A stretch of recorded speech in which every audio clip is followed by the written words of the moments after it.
Assalamualaikum warahmatullahi wabarakatuh. Bismillahirrahmanirrahim. La haula wa la quwata illa billah. Asyhadu an la ilaha illallah wa asyhadu anna Muhammadar Rasulullah. Allahumma salli ala sayyidina Muhammadin wa ala alihi wa sahabatihi ajma'in, amma ba'd. Para sesepuh alim ulama al-mukarramun, hadirin dan hadirat rahimakumullah, izinkanlah saya malam ini menyampaikan kebahagiaan saya bisa bertemu dengan bapak-bapak dan ibu-ibu semuanya, dan malam ini kita ingin berbagi kebahagiaan. Mau nggak bagi-bagi kebahagiaan?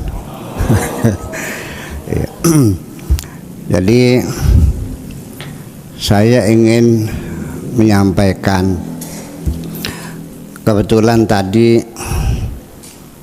saya mampir ke rumah besan saya di Klender, mau ketemu Kiai Munzir Tamam, mungkin mantan ketua MUI DKI dulu tuh, Pak Kiai Munzir Tamam.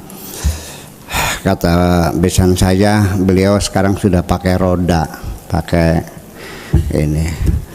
Pak Kiai kok masih tampan aja gitu, cakep aja. Saya bilang alhamdulillah saya masih bisa mengendari mobil sendiri Jakarta Surabaya, masih sanggup saya.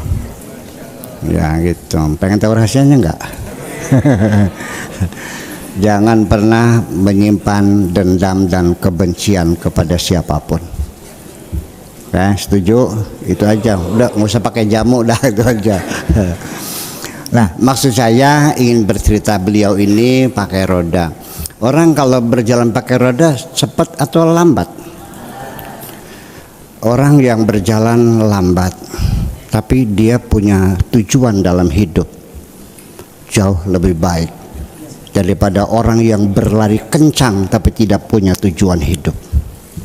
Setuju? Lu lari kencang, mau kemana? Nggak tahu. Bingung kan? Biar lambat tapi punya tujuan yang jelas. Nah, itulah makanya pelajaran pertama dalam ilmu hadis itu adalah pelajaran niat lah. Wa innamal likulli imri'in ma nawa. Orang itu tergantung kepada niatnya, kepada tujuannya. Faman kanat hijratuhu ilallah wa rasulih, kalau dia tujuannya kepada Allah Rasulnya, fa hijratuhu ilallahi wa rasulih, hijrahnya kepada Allah dan Rasulnya. Faman kanat hijratuhu lidunya yusibuha, kalau hijrahnya untuk mendapatkan dunia, awim ratin yang kehwa, atau tujuannya untuk mencari perempuan untuk dikawini, fa hijratuhu ila ma hajara ilaih, maka dia akan berhijrah ya sesuai dengan niatnya. Jadi sesungguhnya hidup ini akhirnya tergantung kepada niat kita.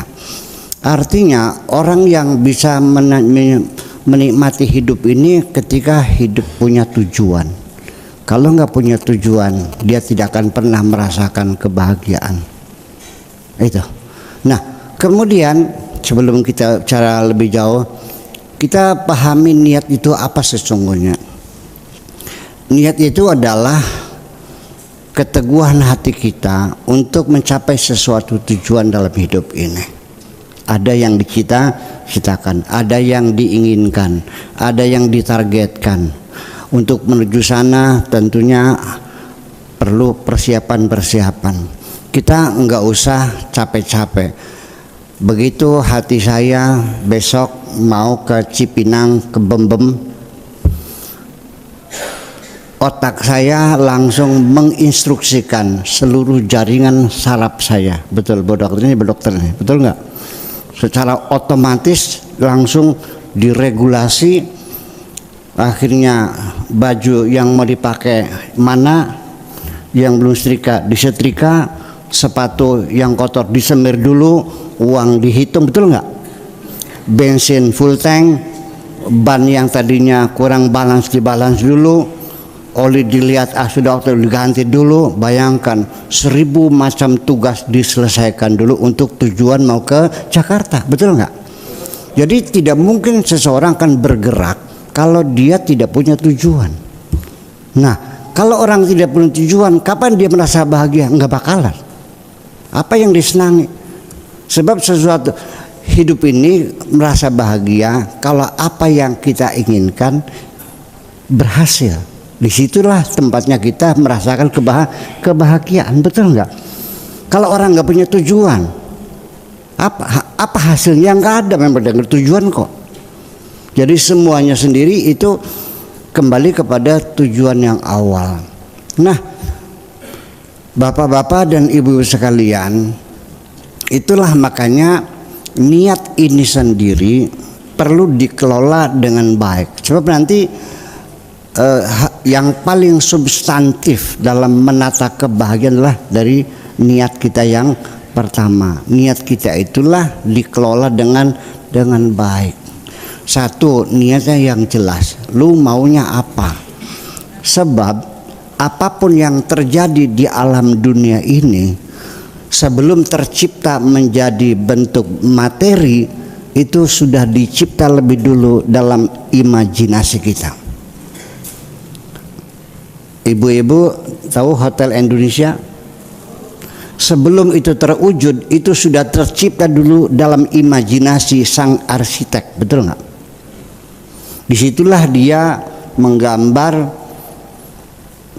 Hotel Indonesia, panjang berapa, lebar berapa, tinggi berapa, berapa tingkat, pintunya warnanya apa, lantainya keramik atau marmer atau tehel, klosetnya warnanya apa, semuanya tercipta dalam pikirannya. Itulah kalau dalam ketuhanan, bahwa itulah yang disebut dengan iradah. Innama amruhu idza arada syai'an ayyaqula. Kalau Allah menghendaki sesuatu tinggal mengatakan. Nah, apa yang ada dalam imajinasi kita ini baru akan tercipta kalau sudah kita komunikasikan. Betul enggak? Saya mau bikin hotel. Nih gambarnya begini, biayanya sekian, plafonnya sekian, dan seterusnya dan seterusnya. Nah, maka itu dulu yang jelas. Tetapi nanti di kemudian hari kita mesti sadar bahwa kita mungkin di ruangan ini punya niat yang baik semua kok. Saya yakin yang ada di mesin ini semuanya punya niat yang baik. Tetapi percayalah, niat baik kita ini belum tentu sampai terakhir niat kita masih utuh baik. Di tengah perjalanan terjadi perampokan. Niat yang baik kita ini dirampok oleh setan. Banyak orang awalnya baik, ujungnya dia lupa, sudah tergeser, ya, diselewengkan oleh setan. Satu contoh sederhana saja, biar kita mengerti bahwa di tengah perjalanan niat kita digeser oleh setan. Pada satu hari saya menyuruh santri saya, bulan puasa menjelang Idul Fitri, ingin bikin goreng kacang gawil tuh, yang direbus terus kulitnya dilepasin, terus dikasih bawang putih sama garam ya, itu juga namanya kacang gawil namanya. Hah? Oh gitu. Kalau itu namanya kacang gawil namanya. Nah, saya menyuruh seorang santri saya untuk beli kacang 5 kilo. Nah, ini beli kacang 5 kilo yang bagus ya. Ini uangnya. Ini buat beli takjilan buat kamu sekalian kan, beli takjilan buat dia, nggak usah. Ini bensinnya nggak usah. Berangkat pakai mobil nih kuncinya nggak usah. Dia berangkat sendiri pakai mobil sendiri, tidak mau dikasih upah sedikit pun. Kacangnya bagus-bagus, susuknya lengkap semuanya. Hebat nggak santri itu? Berkhidmat kepada kiainya. Oke. Tetapi pada beberapa minggu kemudian dia datang menanyakan, Buya mau beli kacang lagi enggak gitu. Saya jadi bingung nih, ada anak santri pengen disuruh beli kacang. Saya penasaran, saya berangkat sendiri, beli sendiri. Ternyata pelayannya cantik jelita, Bu. Iya kan? Itu terjadi. Makanya jangan take for granted. Jangan Anda mengatakan dulu saya punya niat baik, kenapa akibatnya buruk? Coba diperiksa dulu. Jangan-jangan niatmu sudah bergeser. Betul nggak? Banyak orang awalnya bikin pesantren, bikin masjid, tanahnya diwakafkan. Setelah santrinya banyak, sudah melihat uang banyak, bergeser kok. Betul nggak? Bergeser, cari materi juga. Masa hataman Quran patungannya 3 juta? Kalau 100 santri berapa? 300 juta kan? Dapat mobil CR-V ya? Apa? Honda Brio. Nah, bergeser semua. Waalaikumsalam. Mangga. Siapa? Haji Manan. Mangga. Sagap ya. Nggih. Mangga. Nggih. Nah, itulah ibu-ibu dan bapak sekalian, niat kita bisa dirampok. Satu. Kemudian kita ingin berbuat baik supaya ada kelas, supaya amal kita KW1, namanya sedekah sirri. Imbalannya 700 kali lipat. Sahabat sanabil wa fi kulli sumbulatin mi'atu habbah. Oke, sedekah sirri. Sedekah kepada masjid. Nyumbangnya enggak kepelang tanggung, 500 juta. Ya, 1 miliar. Dia kepengen sedekah sirri, jangan orang lain tahu. Kirim langsung transfer. Pengirimnya siapa? Dari hamba Allah. Saking kepengen sedekahnya diterima oleh Allah Subhanahu wa taala. Oke. 20 tahun lamanya orang tidak ada yang tahu ini uang 1 miliar dari siapa. Yang sedekahnya tidak mau menyebutkan namanya, yang transfer saja. Itulah makanya kenapa sedekah sirri itu mendapat imbalan yang luar biasa dari Allah, karena sedekah sirri ini berujung pada mengajak orang bersyukur kepada Allah. Yang ngasihnya nggak tahu kepada siapa, akhirnya ya alhamdulillah. Nah, sehingga orang merasa diberi oleh Allah, itulah yang paling penting dan bersyukur. Tetapi sang setan ini tidak tinggal diam, menunggu lengahnya seseorang. Jadi niat kita yang baik dikawal dengan sampai akhir tujuan. Di samping kita kawal, kita selalu sadar jangan sampai lengah. Setan ingin membatalkan kebaikan kita supaya jangan sampai diterima oleh Allah Subhanahu wa taala dengan segala macam cara. Suatu ketika dia punya usul kepada masjid itu, tolong ini WC-nya jangan nempel dengan main building, dengan bangunan utama itu, karena nanti basahnya masuk ke dalam, baunya pesing. Agak jauh lah 20 meter. Kata panitianya, lu jangan banyak ngomongannya, duitnya penting gitu.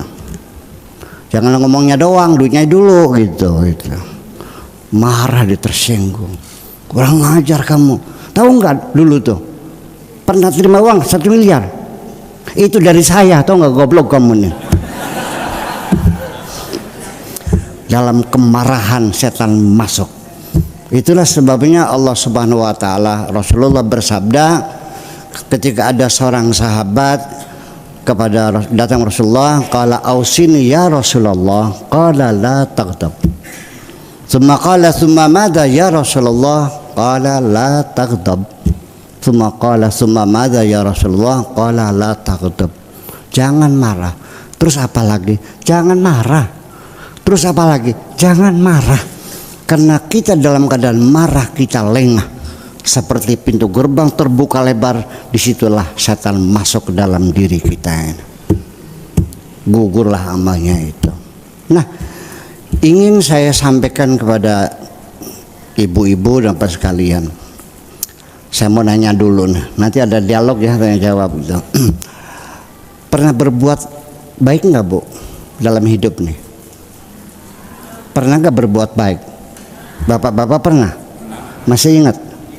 Nah, semua kebaikan yang masih kau ingat itu pertanda amalmu belum diterima oleh Allah.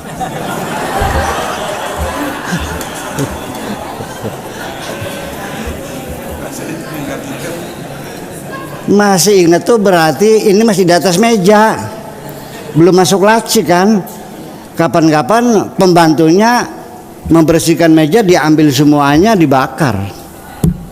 Jadi, nah itu. Nah kenapa? Karena semua amal yang masih kita ingat itu masih berpotensi kita akan mengungkit-ungkit kebaikan kita, bahkan menyakiti orang itu. Yaitu seperti kasodakatin yatba'uha adza. Sedekah mah sedekah, tapi setelah itu disusuli dengan caci maki. Iya, sama seperti debu di atas batu yang licin. Fa asabahu wabilun fatarakahu salda. Turun hujan lebat, mana abunya? Bersih, klimis lagi, nginclong lagi, habis semuanya. Nah itulah makanya kita jangan take for granted, kita harus selalu waspada. Nah kewaspadaan inilah yang dimaksud dengan at-taqwa itu. Ya, takwa itu kewaspadaan. Dikawal niat baik kita dengan baik sampai tujuan tercapai. Di tengah perjalanan kita selalu waspada karena kita tidak akan dibiarkan. Jadi jangan dikiranya, jangan anggap bahwa dunia ini seperti licin-licin saja, tidak. Kita perjalanan ini banyak beling, banyak paku, banyak ular, banyak segala macam. Makanya mesti berhati-hati. Ya, ittaqullah, bertakwalah kepada Allah, itu berhati-hatilah. Makna bertakwa kepada Allah itu idiomatik, maknanya waspadalah. Ittaqullah maknanya waspadalah. Ketika kita lagi ngomelin orang lain, ngerasanin ya jelek orang lain, tiba-tiba orang yang sedang kita jelek-jelekin itu datang, kita bilang tutup baskom dah, tutup baskom. Masuk ke dapur, baskom ditutup, paham gak tuh? Nggak paham. Tutup baskom itu artinya stop, jangan dilanjutkan. Ya ittaqullah itu artinya berhati-hatilah. Nah ini makanya yuk kita sekarang kita koreksi dari sejak awal lagi, supaya ketakwaan kita ada maknanya mengawal kehidupan ini. Karena walau bagaimanapun kritik ini Pak Kemanan ini juga ini nanti ikut bersama kita berpikir sebentar bahwa selama ini kata takwa itu didefinisikan oleh para ulama di kitab-kitab kuning itu al-imtithalu li awamirihi wal istinabu an nawahihi. Artinya takwa itu melaksanakan segala perintah Allah dan menjauhi segala larangan. Betul begitu nggak? Betul begitu? Definisinya gitu. Oke, sekarang saya nanya,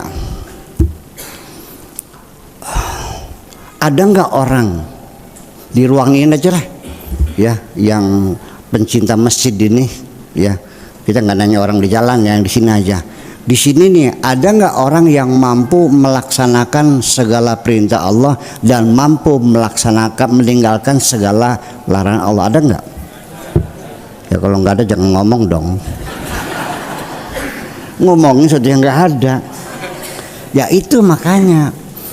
Kok kenapa sih kita susah-susah mendefinisikan takwa seperti itu? Yang Allah sendiri menjelaskan ketakwaan itu apa? Yuk kita tanya sama ya Allah, takwa itu apa sih?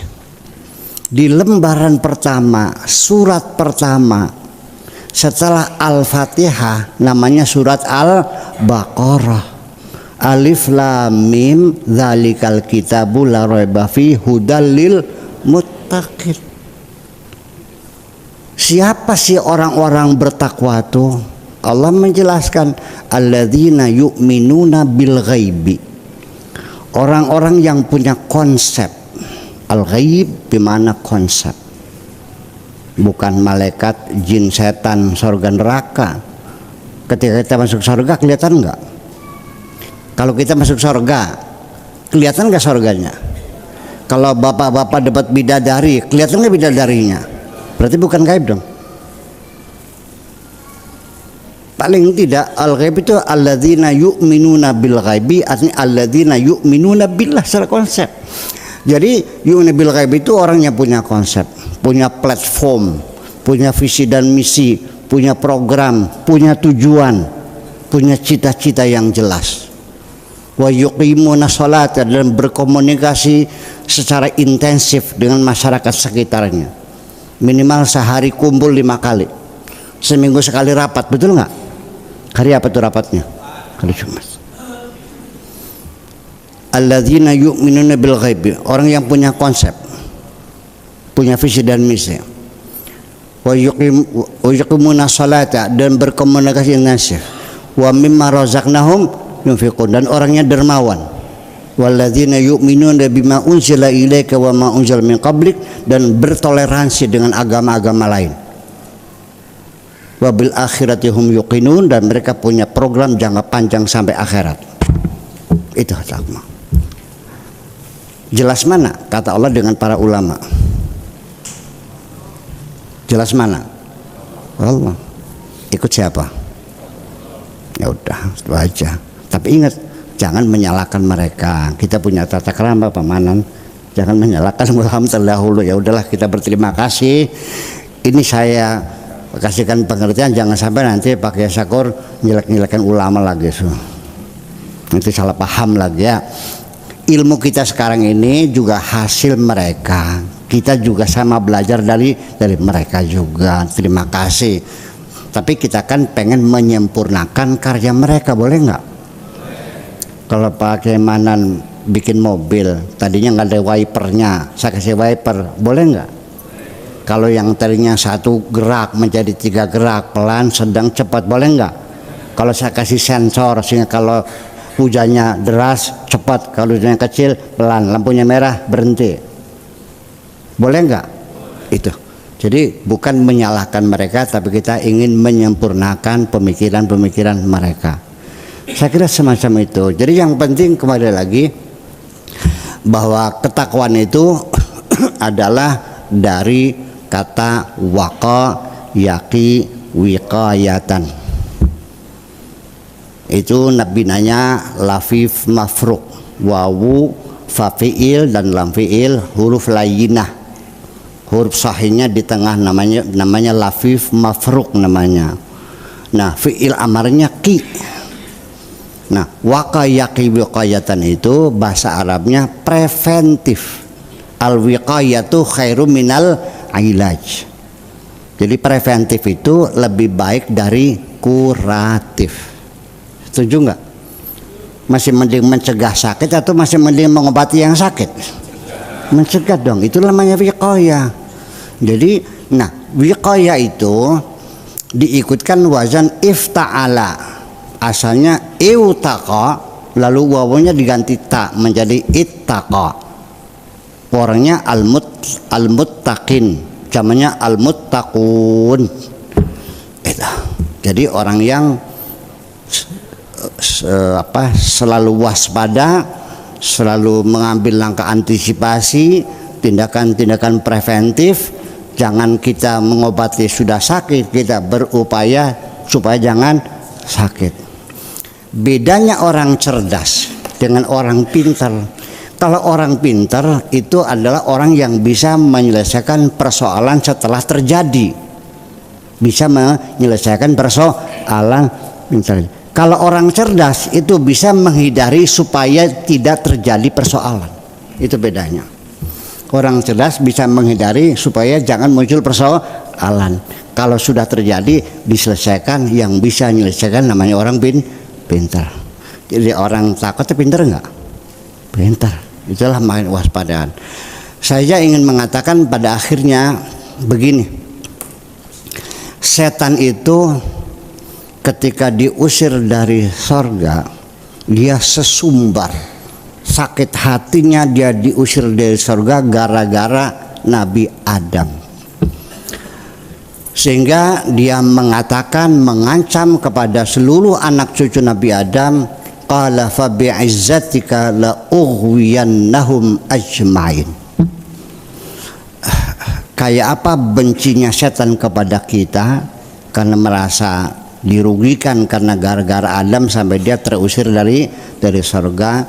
Ini kalimat ini tidak bisa diterjemahkan ke dalam bahasa Indonesia, tidak bisa diterjemahkan bahasa Inggris, Perancis, semua bahasa tidak bakal mampu menerjemahkan kalimat ini. Saking bencinya setan kepada kita sehingga tidak bisa diungkap dengan bahasa manusia. Yuk kita buktikan dulu. Fa bi'izzatika. Baknya ini bak qasam. Bak qasam itu maknanya demi. Billahi, demi Allah. Bi'izzatika. Setiap berita yang kita dahului dengan demi itu artinya jumlah, itu namanya litaukid, artinya penegasan, tidak main-main. Demi Allah, demi Rasulullah, demi langit, demi bumi, namanya bak qasam itu litaukidil makna, untuk mentaukidi makna. Oke. Yang kedua, bersumpahnya dengan izzatu rabbi, bi'izzatika, dengan kebesaran Tuhan. Semakin kita bersumpah dengan kebesaran yang maha besar, berarti sumpahnya tidak main-main. Dua, la ughwiyannahum ajmain. Lamnya lam apa namanya? Lam taukid juga, maknanya pasti juga. Bayangkan. Dua, tiga, la ughwiyannahum. Nunnya nun apa namanya? Nun apa namanya? Nun taukid. Taukid apa? Taukid sakilah, sama dengan dua nun. Nun taukid sakilah itu sama dengan dua nun taukid khafifah, berarti 5. Ajma'ina taukid juga 6. Jadi ini artinya kalau diterjemahkan dengan bahasa Indonesia, setan berkata kepada Tuhan, wahai Tuhanku, demi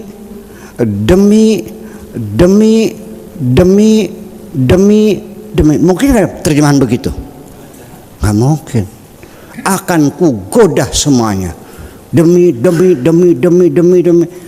kebesaranmu akan ku goda semuanya. Itulah makanya ini saking bencinya setan kepada kita. Makanya waspadalah bahwa kita tidak semulus itu dunia ini. Betul enggak? Itu. Jadi nanti barangkali ada ibu-ibu yang menyesal, saya kurang berapa sih sama suami ngurusin bener-bener, gue masakin yang enak-enak. Betul enggak? Anak-anak tiap hari kita cebokin, ya Allah, nggak tahu diri, berselingkuh juga. Di mana kekuranganku? Nah itulah sejak kapan kita menderita ketika kita tidak menafsirkan secara positif. Nah itu, daripada kita menyalahkan Allah, coba saja kita introspeksi kepada diri kita sendiri. Perlu introspeksi itu. Jadi artinya tidak menyalahkan siapapun, coba kita diri sendiri. Itulah makanya bapak-bapak dan ibu-ibu sekalian, saya ingin berbagi kebahagiaan ini. Jangan sampai kita terjebak dengan ranjau-ranjau oleh setan itu. Awas, hati-hati. Tujuan kita baik, kita ingin bahagia. Tapi kenapa? Saya mau nanya, yang kita lihat di jalanan perempuan-perempuan yang berjajakan seks itu namanya PSK ya. Saya jujur, ada nggak perempuan yang bercita-cita pengen jadi PSK? Nggak ada kan? Tapi terjadi kan? Ada sesuatu yang bergerak di sekitar kita ini, di luar kehendak kita ini. Maka disitulah perlu adanya niat, perlu ada ketegasan dalam diri kita sendiri. Nah, jadi kadang-kadang begini, kita sudah niat, niatnya apa? Nah, niatnya apa sih? Kepengen bahagia apa kepengen kaya? Jujur aja nih, pengen kaya pengen bahagia?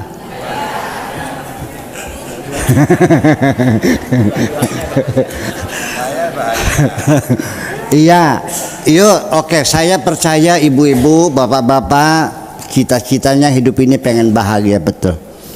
Tapi realita di lapangan sehari-hari, hampir setiap orang langkahnya, tingkah lakunya, kegiatannya sama sekali orang itu bukan menuju kebahagiaan.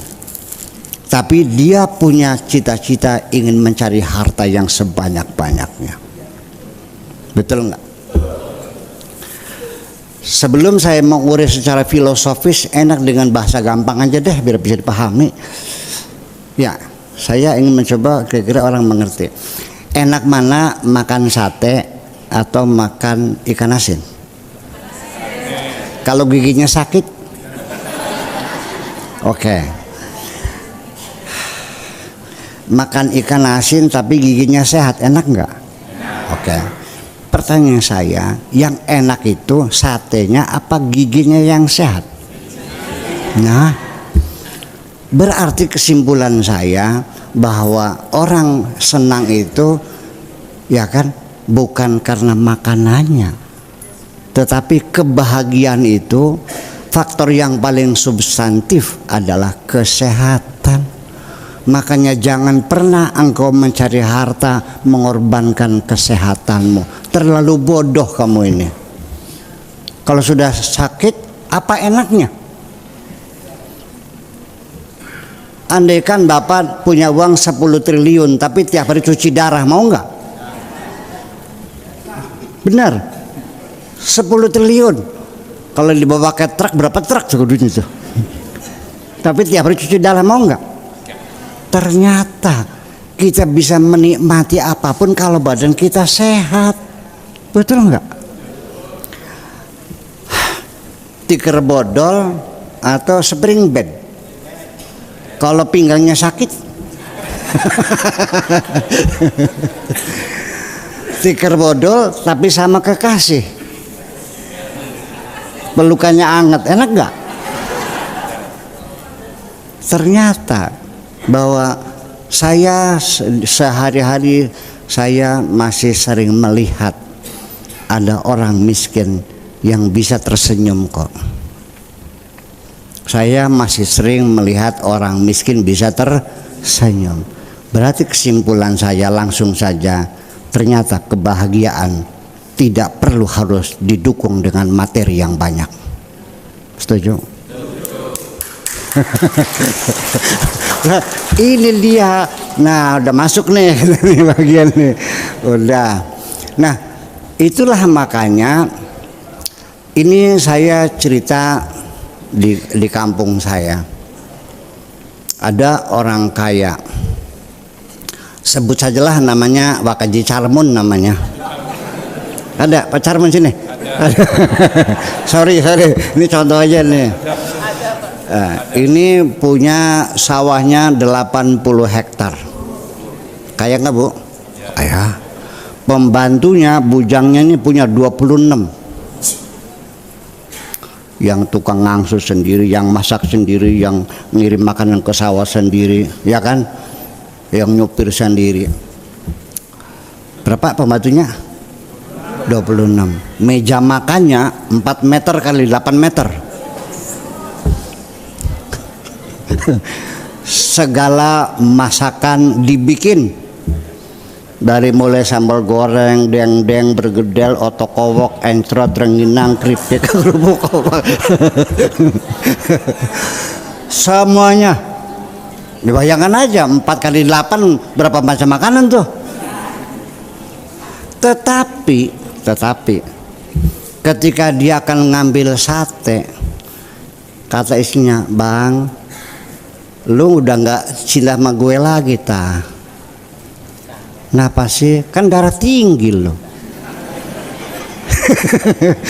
Perkeset lagi, merkestangnya nggak jadi artinya. Lihat sambal, begitu menarik sambalnya. Sambal apa ya? Sambal terasi dah. Baru menjulur tangannya ditarik, "Bang, sudah bosan hidup kah engkau ini?" "Apa sih yang? Kan makronis." Sampai terakhir sudah ngangkat ini teh tubruk yang gula batunya sebesar gini nih. Tinggal seruputnya saja. Kata istrinya, "Bang, kalau mau mampus lah." Tapi tolong jangan hari ini. Kenapa sih? Kerandanya ngantri lagi dipakai. Ya kenapa? Kamu kan kencing manis. Sawahnya berapa tadi itu? Pembantunya? Meja makannya? Tapi ternyata makan sate nggak boleh, makan cabai nggak boleh. Ternyata dia makan hanya nasi pun ditakar hanya 2 sendok, dan minumnya pun air putih. Nah sekarang saya nanya, ternyata orangnya kurus kering kerontang, orangnya kurus dan kering kerontang. Ternyata pembantunya jemblem. Jadi enak jadi kaji calmun, tapi enak jadi pembantunya. Ya Allah. Sudah itu Bu, kalau tidur kayak obat nyamuk. Tidurnya kayak obat nyamuk, nyerkingkal gitu loh. Dan napasnya keluar sulingnya ngik. Enak nggak jadi orang kaya? Ternyata yang enak itu sehat. Jangan sekali-kali kau korbankan kesehatanmu itu. Paham nggak? Nah, kalau kita bicara kesehatan ini mungkin ini ada satu dokter, mungkin ada dokter yang lain. Yuk kita uji kebenarannya. Apa betul penyakit itu hanya karena virus? Beda. Ya. Ini para psikiater dunia berkata bahwa manusia sebetulnya tidak pernah sakit. Yang ada hanya jiwanya tidak seimbang. Terjadi disorder. Ya, ada kegaduhan dalam dirinya itu.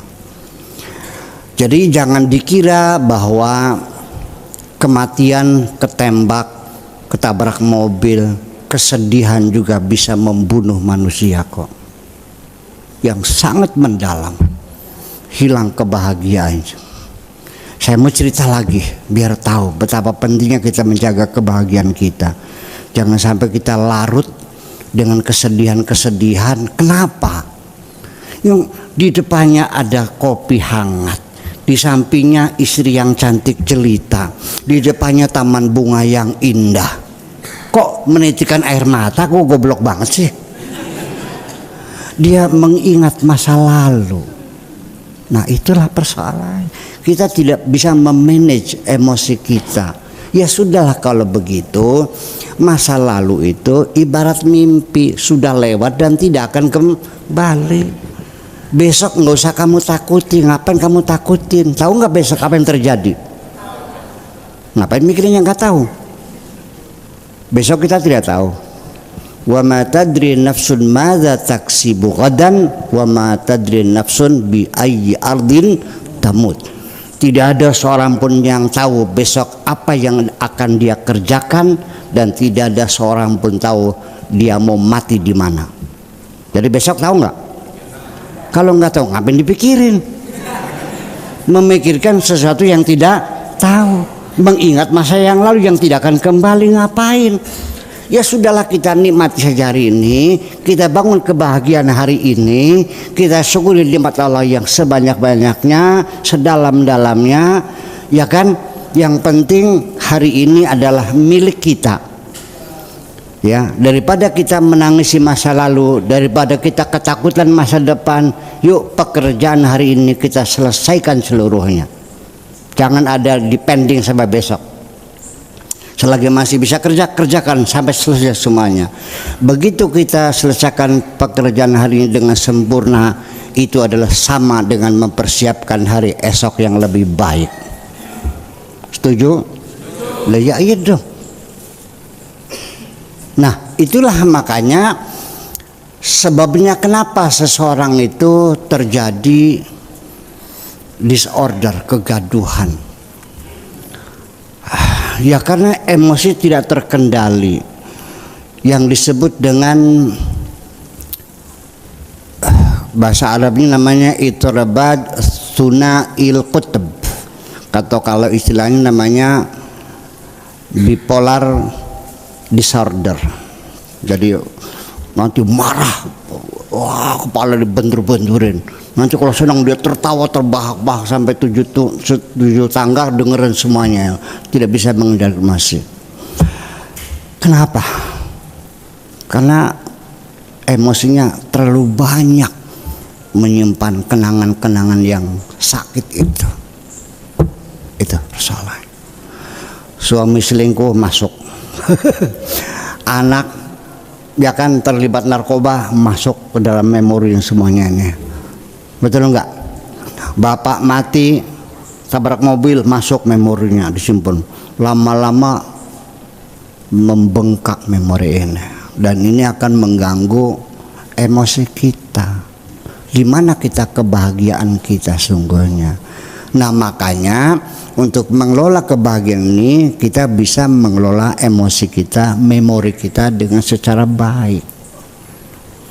Makanya apapun yang terjadi jangan kau simpan dalam memori, lepaskan saja semuanya itu. Dengan apa? Dengan tawakkaltu billah. Ya sudah, barangkali nasib gue cuman segitu, sudah selesai. Begitu suami berselingkuh, ya udah barangkali bukan jodoh gue. Udah susah banget sih. Nggak usah nangis. Ya kan begitu. Iya.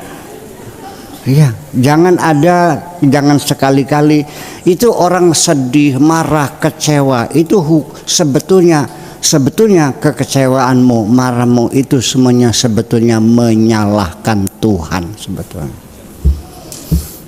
Iya, barang siapa yang berkeluh kesah, menceritakan kesulitan kepada orang lain, itu sama dengan komplain kepada Tuhan.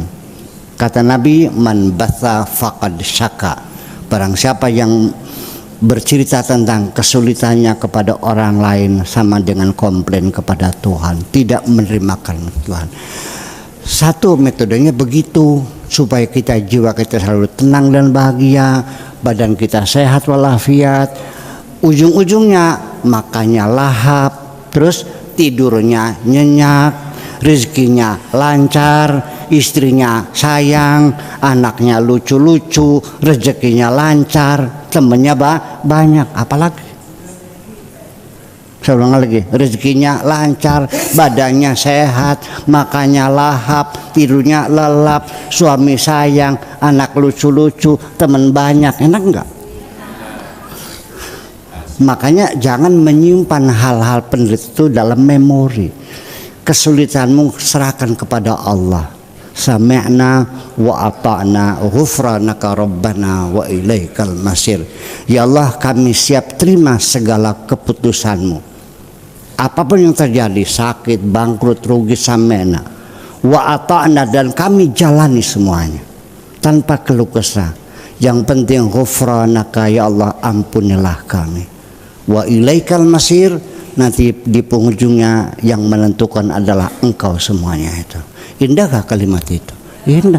Pada tiap malam Jumat dibaca itu tuh. Kalau tahlilan ya, iya, mesti dihayati. Nah sekarang barangkali yang ada di sini sudah kadung belum pernah cerita tawakal maknanya seperti ini, mungkin kadung sudah banyak memori yang tersimpan.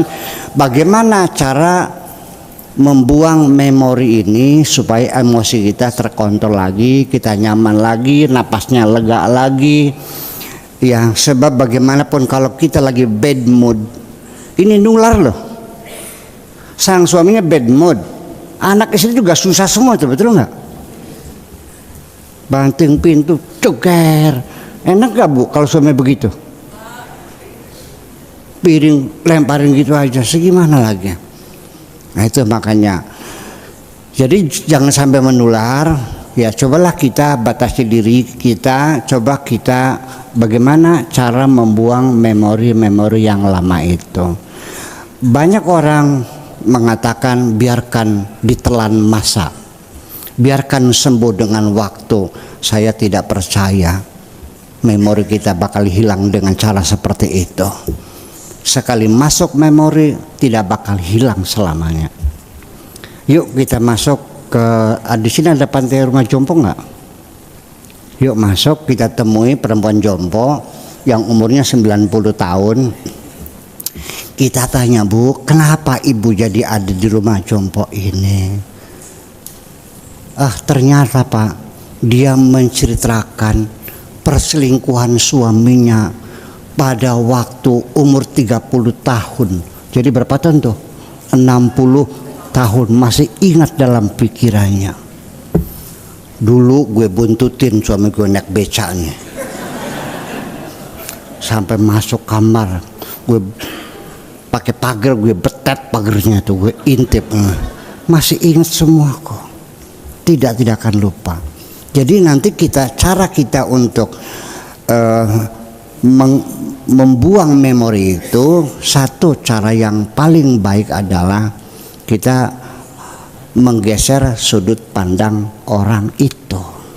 Minimal, sebab bukan kayak internet ya. Internet kan bisa di delete ya, erase, hilang semua ya kan. Kalau mereka enggak, ini kasuistik, lain-lain masalahnya. Buang ini, yang lain masih ada, harus satu persatu. Nah yang paling enak itu ialah menggeser sudut pandang seseorang.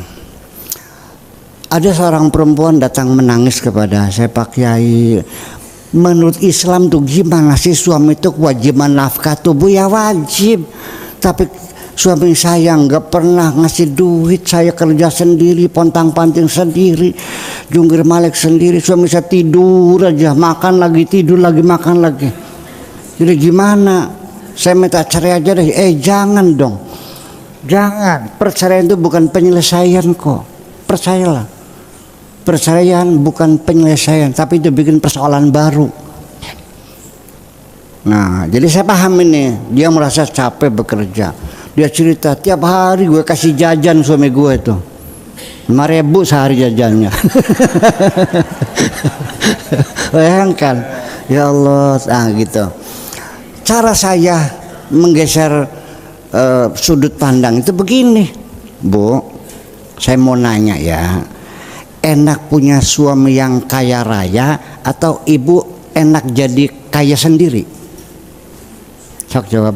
Enak kaya sendiri apa enak jadi istrinya orang kaya? Nah ya sudah, berarti ibu ini kaya sendiri. Alhamdulillah bisa ngasih jajan suami sehingga ibu bisa notok suami.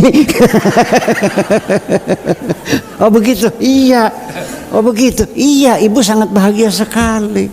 Bayangkan, sebetulnya itu tidak perlu penderitaan, ngapain?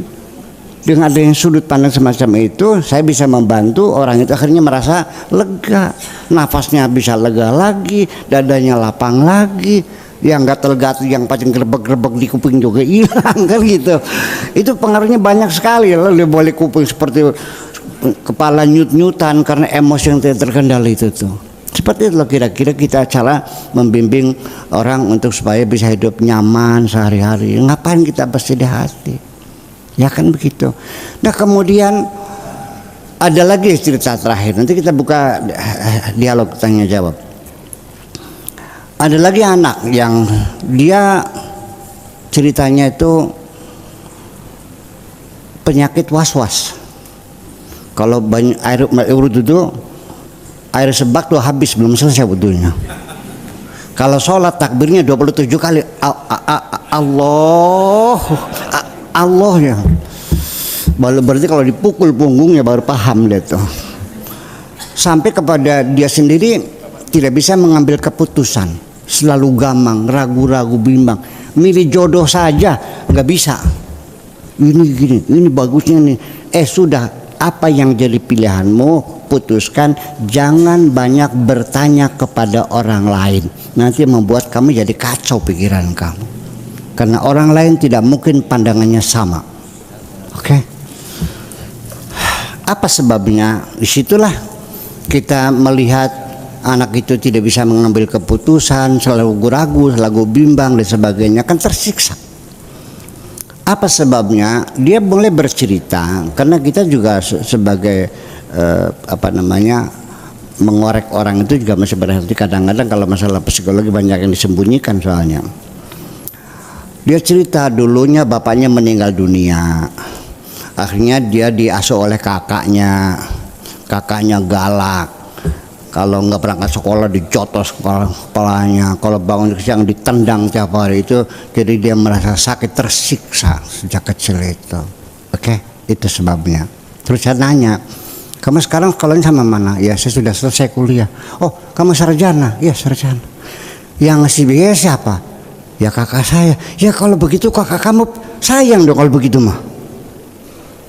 Tapi dia, kakakmu itu bisanya galak sama kamu karena mungkin kamunya terlalu bangor soalnya. Ya kan?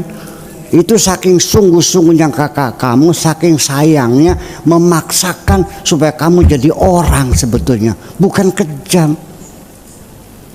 Saya yakinkan kalau dia tidak sayang, nggak mungkin dia ongkosi biaya itu. Ya, tapi dia galak. Nah, persoalan dia galak itu kita harus mengerti, kakakmu itu bukan sarjana, tapi dia hanya orang yang punya hati yang baik, hanya salah cara, dengan kekerasan. Jangan-jangan kamunya nakal banget dulunya. Sampai sekarang banyak ibu-ibu yang tidak belajar pedagogi kan, main pukul-pukul aja kan masih ada kan. Nah, itu persoalan semacam itu. Oh, jadi sayang. Setelah dia sadar kakaknya sayang, selesai kok. Nah, itu makanya merubah sudut pandang orang itu salah satunya untuk bagaimana membuat jiwa kita menjadi tenang semacam ini. Oke. Terakhir saya ingin menyampaikan, saya merasakan ada satu kebahagiaan yang paling tertinggi di dunia ini. Apa itu? Dapat istri yang cantik? Enggak. Dapat rezeki duit banyak? Enggak. Dan kebahagiaan ini tadi malam saya dengan tamu. Nah, Pak Kiai, kebahagiaan yang bermaksudkan itu namanya aroma sorga. Loh, betul, ini namanya betul. Saya tadinya belum kasih nama. Yaitu saya merasa bahagia ketika saya bisa membahagiakan orang lain. Itu. Ya, jadi kalau Anda itu merasa bahagia ada orang yang senang, Anda betul adalah masih sebagai manusia.